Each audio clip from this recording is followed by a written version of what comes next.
President Biden touted his administration's efforts to prevent gun violence just hours today after his son was convicted, as luck would have it, on 3 felony gun charges. Interestingly, a recent CBS News poll released before the verdict found that 78% of Republicans think that the president's son will be treated better than other defendants. I want to bring in our political panel, Sophia Cai and Brakkton Booker. Sophia is a national politics reporter for Axios. Brakkton is a national political correspondent for Politico. Great to see you both. To set the table for part of our conversation, I want to show our viewers 2 things. One is video from the Juneteenth celebration at the White House yesterday, and a moment that on social media is being described as a Juneteenth freeze of the president. And then after that, we're going to play sound from former President Trump over the weekend in Nevada with a non-teleprompter-approved reference to electric boats, batteries, and sharks. Let's play them both.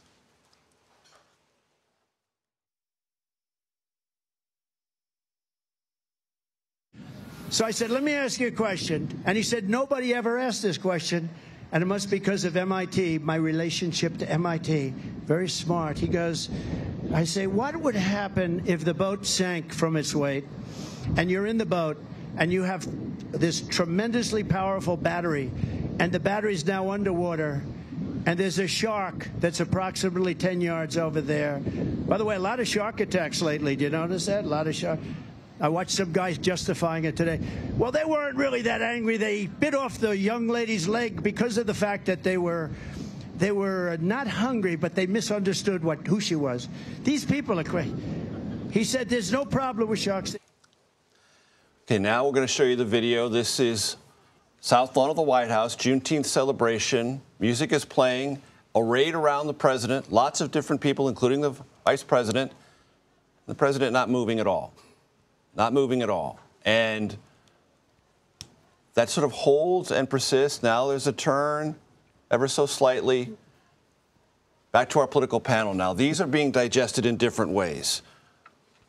And they remind voters, whether they want to be reminded or not, of this age issue, this performance issue for not just President Biden. There are people who are drawing inferences based on what they saw on Juneteenth, but also former President Trump. And these wild jaunts he goes off rhetorically that, having covered the 2016 campaign, I know from Trump wild rhetorical jaunts. They're fundamentally different. Sophia? So I think these are 2 separate issues. One is the issue of age, and you see that clip. One of the reasons why it's a really stark visual representation is because you Which one, of the president? Of President Biden, is you see the gap between, you know, the 81-year-old President Biden and the coalition that he wants to represent, the folks who are out there dancing, celebrating Juneteenth. And the second issue is, you know, just this issue of Trump being bizarre. And I think that second one is a place where the Biden campaign has a better case to make, saying, look, he has no reason to be talking about sharks, and somehow sharks comes up in a conversation about electric vehicles and electric boats. Brakkton. Well, look, I think this also undercuts some of the argument that, I also covered 2016, and a lot of what folks were saying about Trump was that, you know, he goes on wild tangents, right? But in 2024, folks have been saying he's run a much more disciplined campaign. But yet, when his teleprompter breaks, what does he do? He goes into, you know, talking about electrocution or whether or not you should be electrocuted or attacked by sharks. And he's like, well, I'm going to be electrocuted every time because I don't like sharks. And it just undercuts what he's actually trying to do, which is trying to win back the White House and hopefully bring the Senate and along with the House. So I think what you see with Biden is you have seen some of these phrases on social media, and they get played all the time, talking about, you know, this is what it looks like on a very tight social media loop. Right. Yes.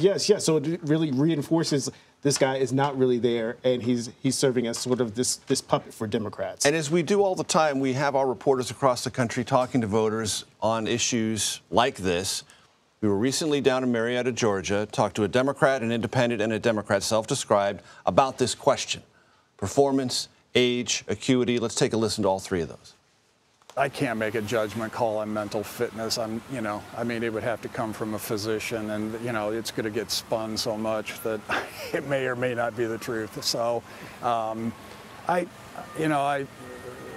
Biden, you know, he goes out and is does physical things. I don't feel like that we are that strong country that people used to respect, because they look at our leaders and they question, are these people, are they capable of handling catastrophic events? There may have been some other choices, age-wise perhaps, but as far as the changes he's made, we were happy with those. Voters are struggling with this. Yeah, look, I think voters are also coming to the realization that it's mostly a binary choice between Trump and Biden. And the closer we get to the election, I think more and more folks are going to come into the fold thinking like, really, are these our only choices? And so these are some of the things that people are going to have to parse through, whether or not they feel comfortable with someone who's in the office who has support from the party, or someone who has kind of remade the Republican Party, and see what happens, even though he's talked about revenge of his political enemies. Right. And Sophia, that first voter said two things that I think all of us struggle with. One, he said, I'm not a physician. I'd have to wait for a physician. We're not physicians. I have no expertise in this field at all. I only know what I see.